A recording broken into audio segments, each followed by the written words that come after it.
형벌을 이제 받게 됐는데요. 자, 암몬 족속들이 동쪽 지파들을 정복하고 또 요단강을 건너와서 유다와 에브라임 영토에 침입합니다. 그리고 서부에서는 해변 평야에 사는 블레셋인들이 올라와서 방아와 약탈을 일삼죠. 이렇게 되니까 이스라엘은 다시 하나님의 보호의 손길이 떠나고 무자비한 원수에게 버림받은 것처럼 보였습니다. 상황이 힘들어지자 백성들은 다시 그들이 버리고 또 모독한 누구에게? 하나님께 도움을 구하였습니다. 자, 사사기 10장 10절에 보시면 이스라엘 자손이 여호와께 부르짖어 가로되 우리가 우리 하나님을 버리고 바알들을 섬김으로 주께 범죄하였나이다. 아멘. 자, 여러분, 이 회개가 여러분 참 회개인 것 같습니까? 아닌 것 같습니까?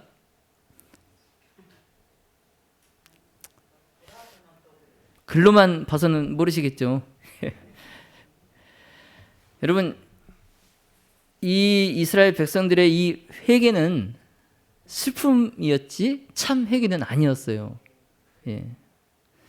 무슨 말씀이냐면, 자, 백성들은 그들의 죄가 자신들에게 뭘 가지고 왔어요? 고통을 가져왔잖아요.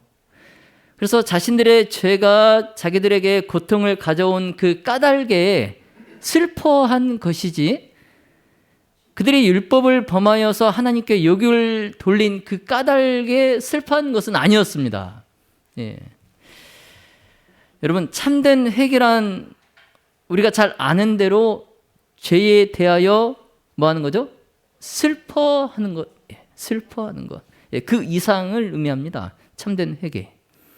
그래서 참된 회개는 악으로부터 돌아서서 그리스도께 가는 것이에요. 예. 악으로부터 돌아서서, 죄로부터 돌아서서 누구에게 가는 거예요? 예, 그리스도께 가는 거. 그게 참된 회개입니다. 자, 그렇기 때문에 자, 회개 없이는 회심이 없습니다.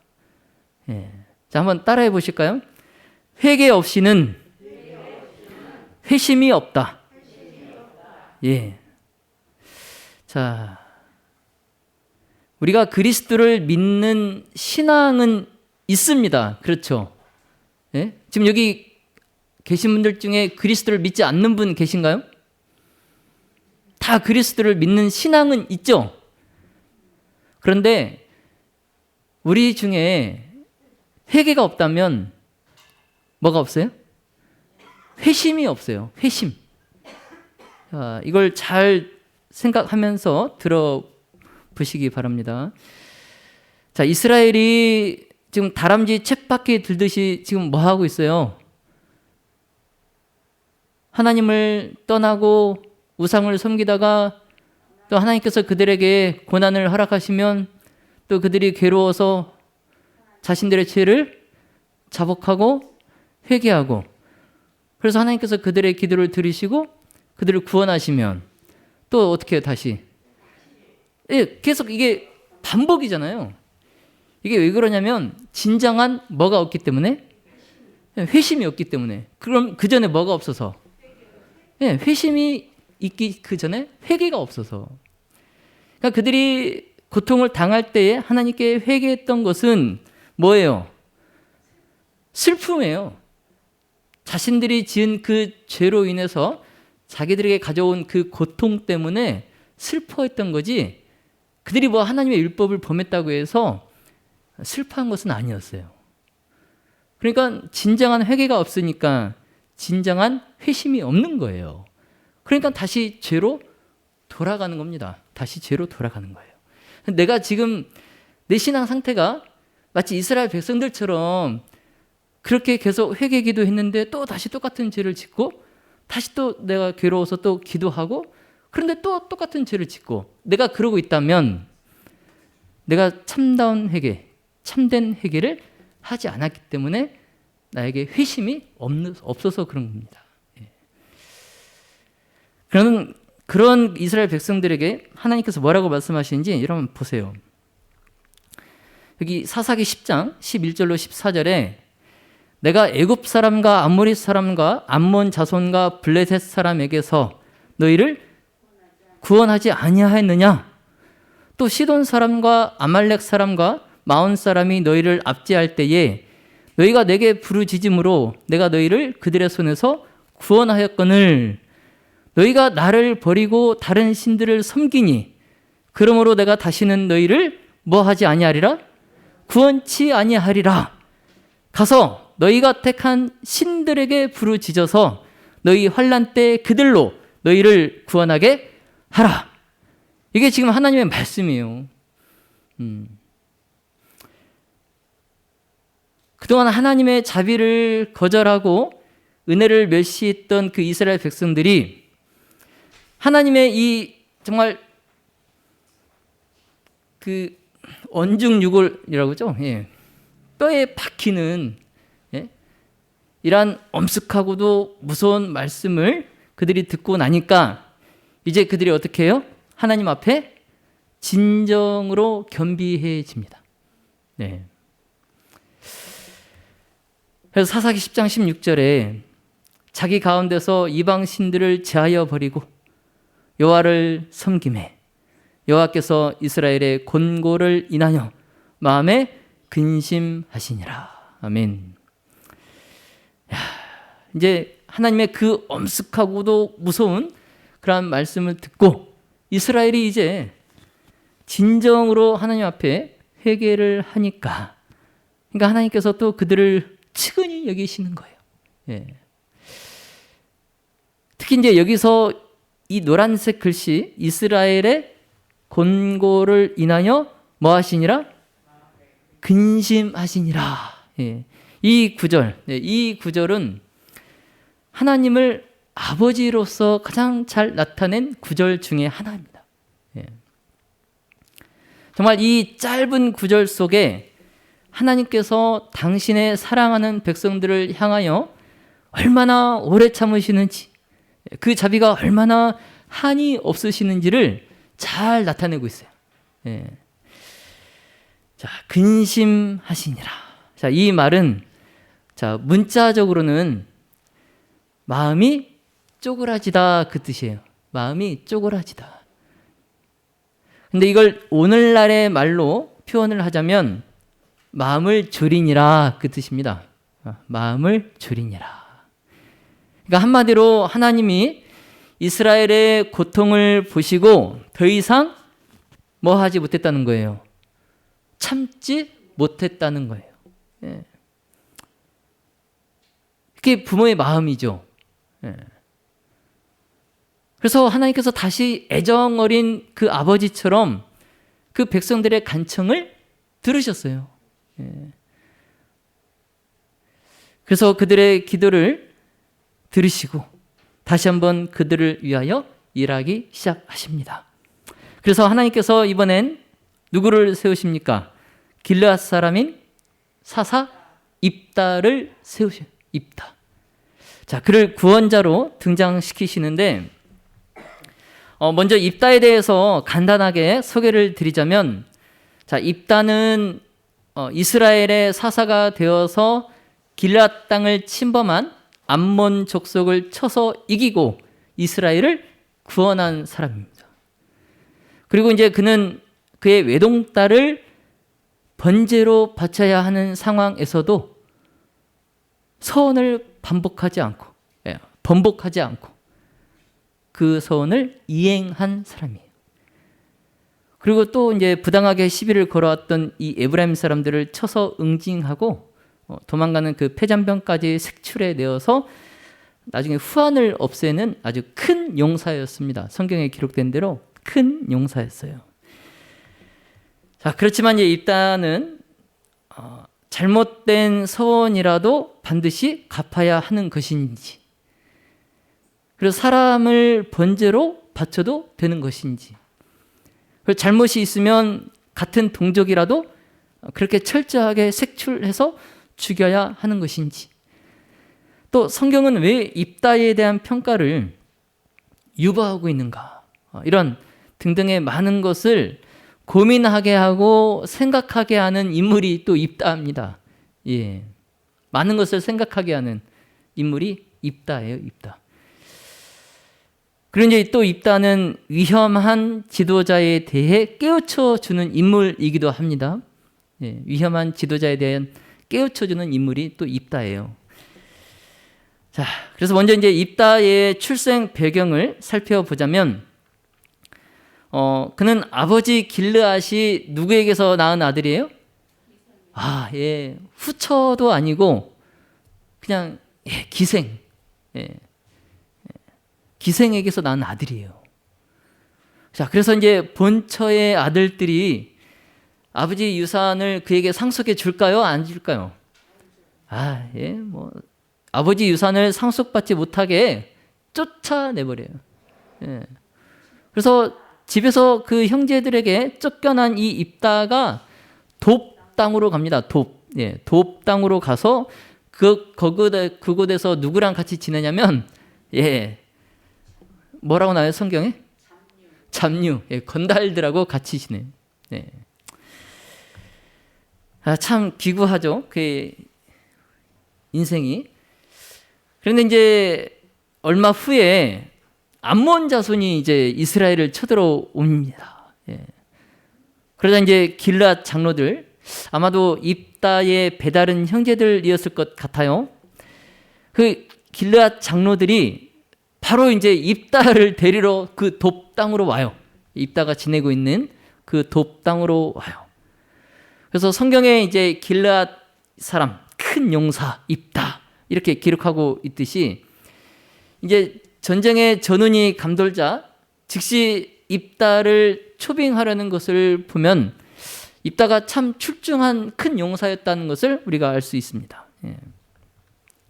자, 여러분 생각해 보세요. 자, 쫓아낼 때는 언제고 환난을 당했다고 이제 와서 또 오라는 건 또 뭐예요? 그렇죠?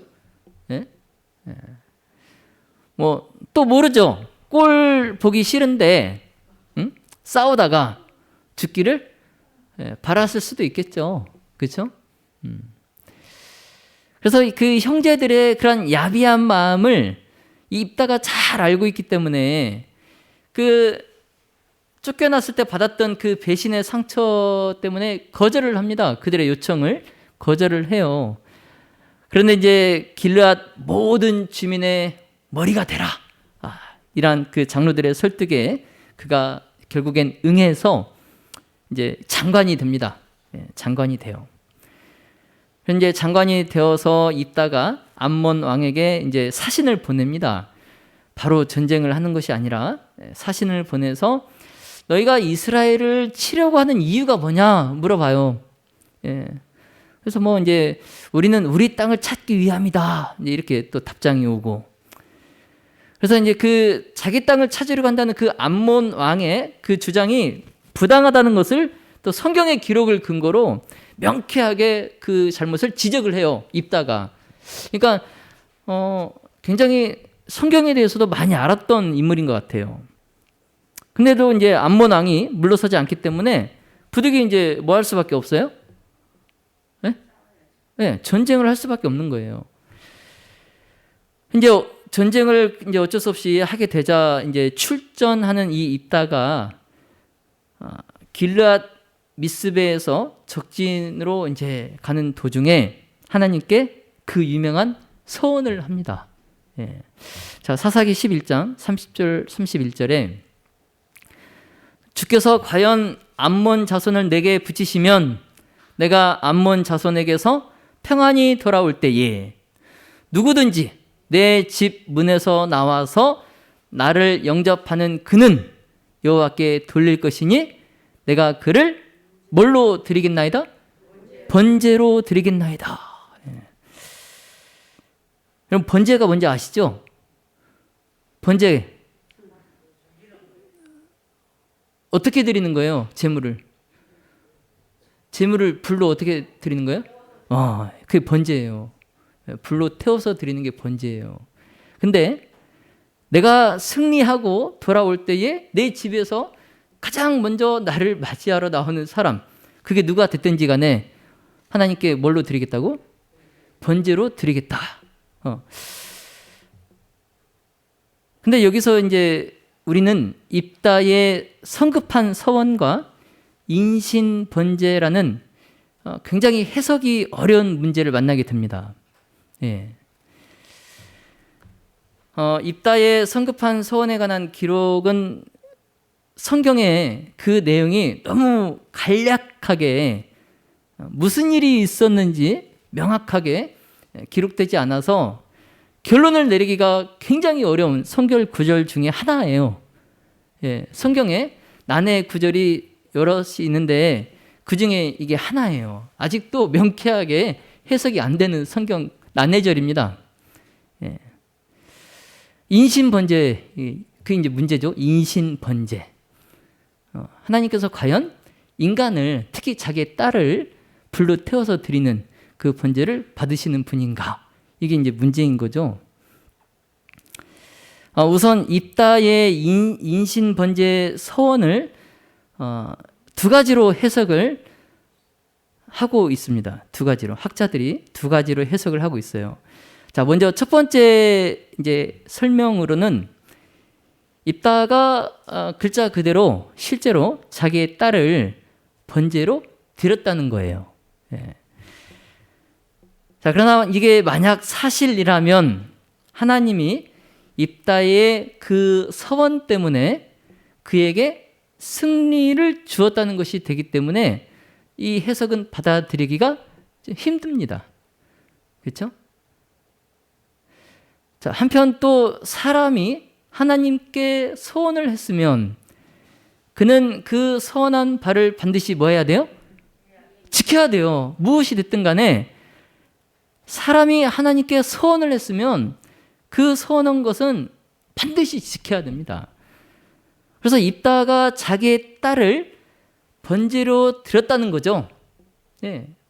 하나님께 서원한 것은 무엇이 됐든지 간에 지켜야 되기 때문에 자기의 딸을 번제로 드렸다라는 거예요.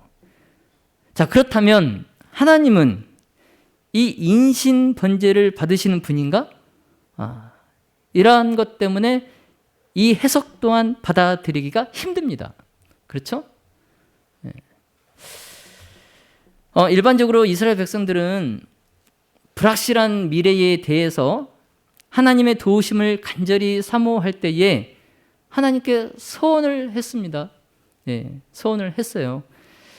아마 입다도 전쟁에 임하여서 불안감을 느꼈겠죠. 그래서 그가 하나님께 서원했던 것 같아요. 이스라엘 백성들이 늘 그렇게 했기 때문에. 그래서 전쟁을 앞두고 입다도 하나님께 서원을 했던 것 같아요. 자, 그런데 기드온이 똑같은 상황에서 기드온이 하나님께 표적을 구했어요. 그렇죠? 하나님께 뭐 서원을 하지 않았잖아요. 그가 표적을 구했잖아요. 근데 그것처럼 입다도 섣불리 그렇게 서원을 할 게 아니라 네, 기드온처럼 하나님의 승리에 대한 표적을 그가 구했어야 되는데 그냥 인간적인 그 불안감을 극복해 보려고 하나님께 성급히 서원을 한 거예요. 예. 자, 근데 중요한 건 뭐예요? 사람이 하나님께 서원을 했으면 자, 그는 그 서원한 바를 반드시 뭐 해야 된다는 거죠? 지켜야 된다는 거예요. 예. 우리 여러분 기억나실지 모르겠지만 오래전에 1996년도에요. 1996년도 제2기입니다. 2기. 거기 안교 작년 교과에 제7장의 사사기 연구가 있어요. 예.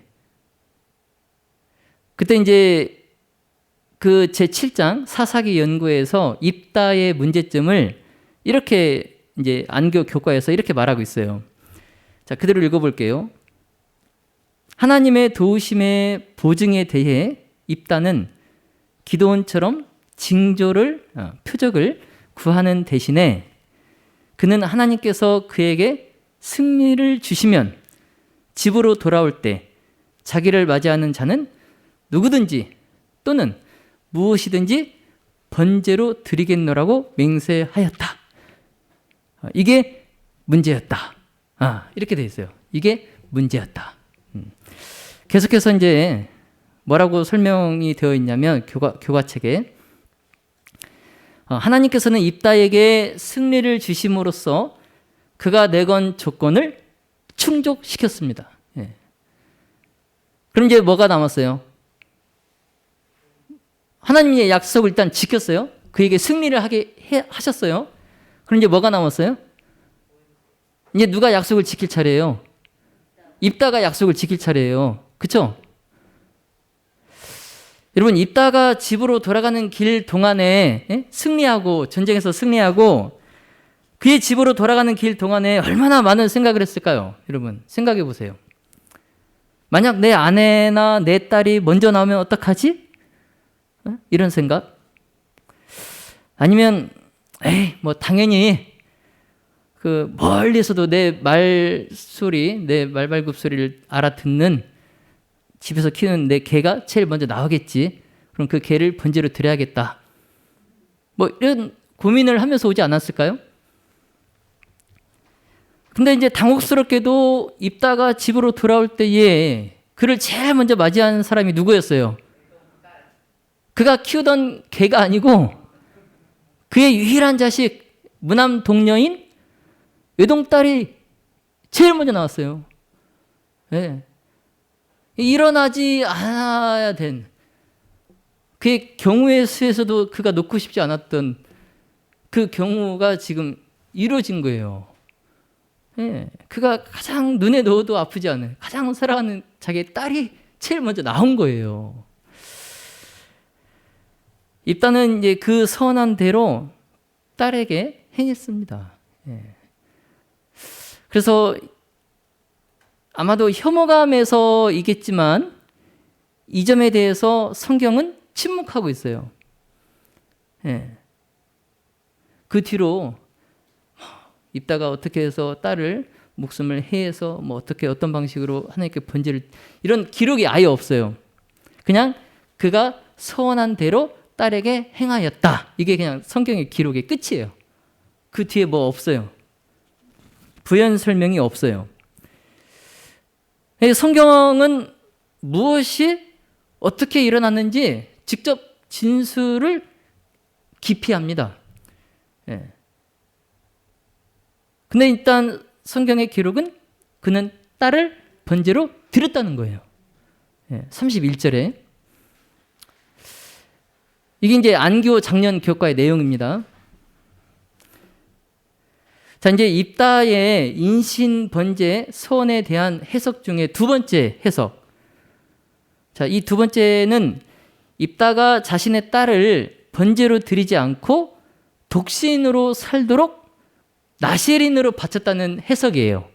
네? 자, 그러면 이 두 번째 해석의 견해를 따르면 입다는 자기의 딸을 희생 제물로 바쳤다는 혐의에서 뭐예요? 벗어나는 거예요. 예. 이 두 번째 해석을 따르면 입다가 자기의 딸을 번제로 드렸다는 그 혐의에서 벗어납니다. 이제 소수의 학자들이 입다가 그의 딸을 죽인 것이 아니라 그녀의 남은 여생을 이제 격리된 상태에서 은거하면서 하나님께 헌신하는 삶을 살게 했다. 이게 이제 그 소수의 학자들의 해석이에요. 그리고 이제 또 어떤 학자는 이제 이 번제물을 성전 봉사하는 자 이렇게 해석을 해요. 번제물을 성전 봉사하는 자 이렇게 해석을 해서 입다의 딸이 일평생을 결혼하지 않고 남자를 알지 못한 상태에서 결혼하지 않고 평생을 성전 봉사를 하는 것으로 하나님께 바쳐졌다. 이제 이렇게 해석을 하는 사람이 있어요. 이런 그 첫 번째 해석이든 두 번째 해석이든 이런 논란, 이런 논란은 이제 하나님이 과연 인간을 번제로 드리는 것을 용납하시거나 용납하시는가 하는 문제 때문에 생긴 거예요. 그렇죠? 그것 때문에 지금 이런 논란이 생긴 거잖아요. 하나님이 과연 이 인신 번제를 용납하시는가? 예, 그것 때문에 이런 논란이 생긴 겁니다.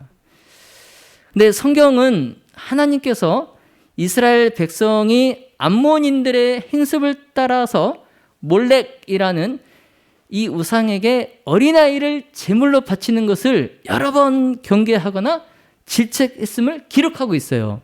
예, 성경의 여러 군데에서 사람을 우상에게 번제로 바치는 것을 경계하고 질책하는 것이 여러 번 나옵니다.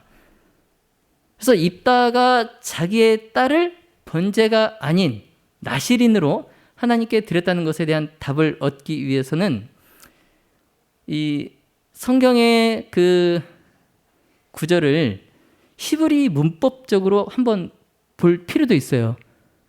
예, 히브리 문법적으로. 자, 사사기 11장 31절 여기 보시면 내가 암몬 자손에게서 평안히 돌아올 때에 누구든지 내 집 문에서 나와서 자, 나를 영접하는 그는 여호와께 돌릴 것이니 내가 그를 번제로 드리겠나이다. 예. 자, 이 두 문장, 나를 영접하는 그는 여호와께 돌릴 것이다. 그리고 내가 그를 번제로 드리겠나이다. 이 두 문장. 그래서 이 두 문장을 이 히브리어로 되어 있잖아요. 지금 구약은 히브리어로 기록되어 있잖아요.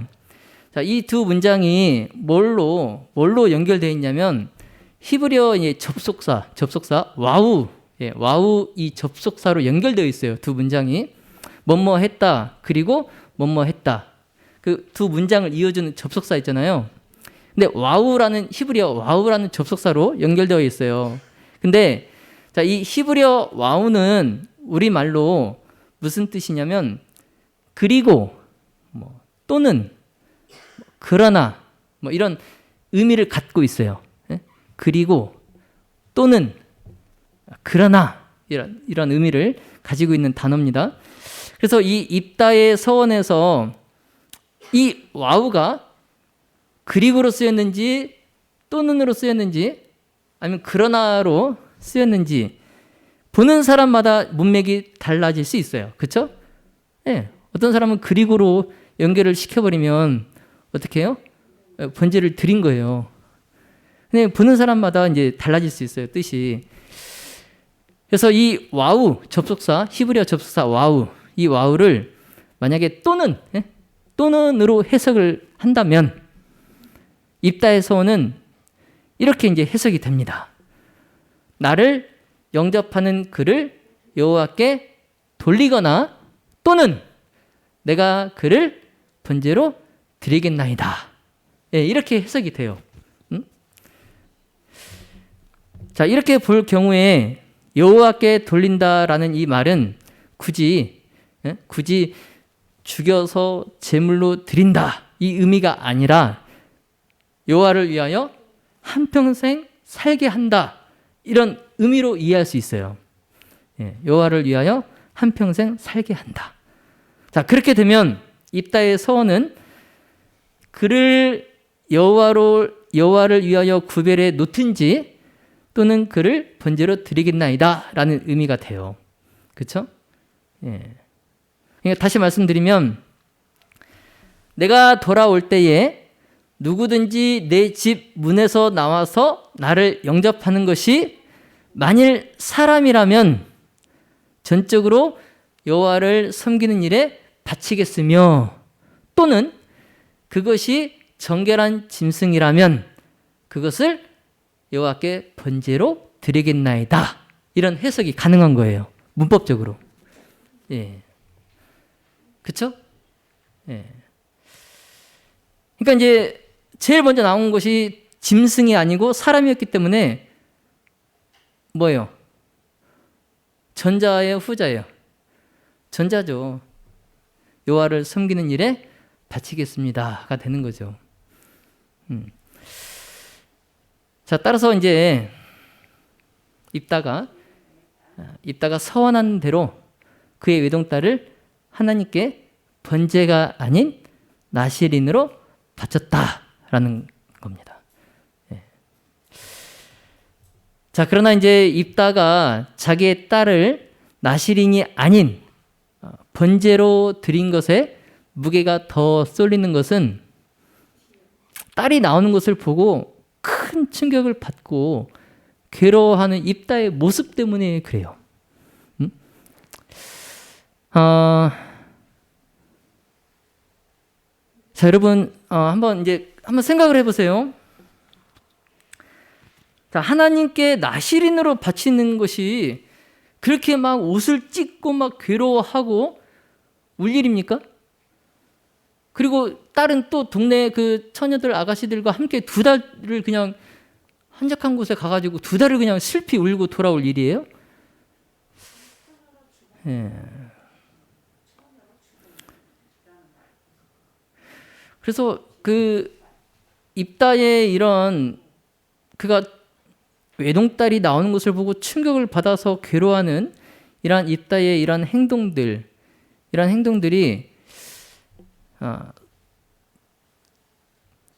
번제로 드렸다라는 쪽에 무게를 더 갖게 하는 거예요. 예, 번제로 드렸다.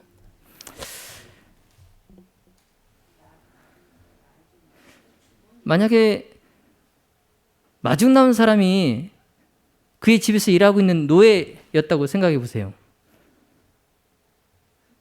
뭐 그렇게 옷을 찢고 막 슬퍼하겠어요? 그러니까 그가 옷을 찢은 것은 자기 딸을 번제물로 전혀 고려하지 않았다는 단적인 증거예요. 입다가 자기의 딸이 제일 먼저 나와서 그를 번제물로 드려야겠다 전혀 생각하지 않았다는 증거예요. 그가 옷을 찢고 막 슬퍼한 것은. 자, 오늘은 이제 이렇게 많은 것을 고민하고 생각하게 하는 인물 입다에 대해서 살펴보았습니다. 입다의 인신 번제는 명확한 해석이 없어요. 2가지 해석 다 가능합니다. 열려 있어요. 뭐 번제로 진짜 드렸다 아니다. 번제가 드리는 게 아니라 나실인으로 그가 평생을 처녀의 몸으로 하나님의 성전 봉사를 위해서 바쳐진 것이다. 뭐 2가지 해석 중에 어느 쪽의 해석이 더 옳다고 생각하는가는 여러분의 자유입니다. 여러분의 자유예요. 자, 이제 말씀을 정리하면서 질문을 드리겠습니다. 여러분, 입다에 무엇이 잘못되었습니까? 이게 오늘 핵심이에요. 입다에 무엇이 잘못되었습니까? 여러분, 하나님께서 이미 입다와 함께 하셨어요? 이미 입다와 함께 하셨죠? 예. 그래서 하나님께서는 입다의 그러한 성급한 서원, 그 맹세를 필요로 하지 아니하셨어요. 필요하지 않으셨다고요. 따로 막 입다가 그렇게 하나님께 서원하지 않아도 됐다고요. 그냥 입다의 서원이 없이도 하나님께서는 어떻든 그에게 승리를 주셨을 겁니다. 예. 자, 그렇기 때문에 입다의 맹세는 오히려 그의 불충분한 믿음을 드러낸 거예요. 하나님에 대한 믿음의 부족함을 드러낸 거예요. 그의 서원이 오히려. 자, 믿음의 묻은 가족 여러분, 약속이 문제입니다. 약속이 문제예요. 자, 우리는 약속을 지키지 못할 때 어려움을 당합니까? 네, 약속을 지키지 않으면 어려움 당하죠. 자, 그런데 때로는 약속을 지킴으로 어려움을 당하기도 합니다. 예, 약속을 지킴으로 어려움을 당하기도 해요. 근데 이런 경우는 어떤 경우예요? 내가 무리한 약속을 했을 때 내가 이 약속 때문에 어려움을 당하는 거잖아요. 약속을 지켜야 되니까. 예. 절대로 하지 말았어야 할 이 성급한 약속이나 맹세는 승산이 없는 상황을 가져올 수도 있어요. 예. 뭐 우리가 쉽게 하는 맹세가 뭡니까? 내 손에 뭘 지진다? 내 손에 장을 지진다. 만약에 그게 되면 어떻게 할 거예요?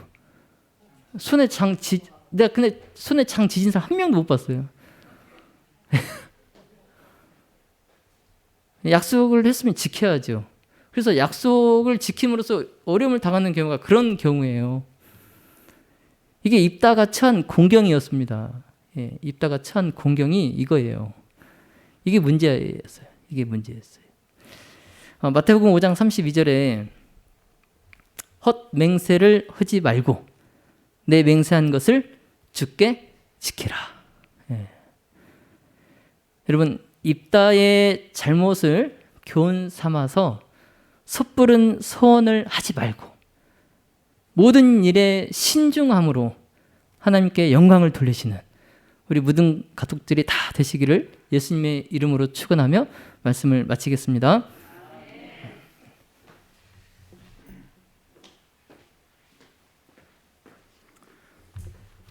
깊은 생각을 하게 하셨습니다. 입다도 힘들고 우리도 힘들고. 예.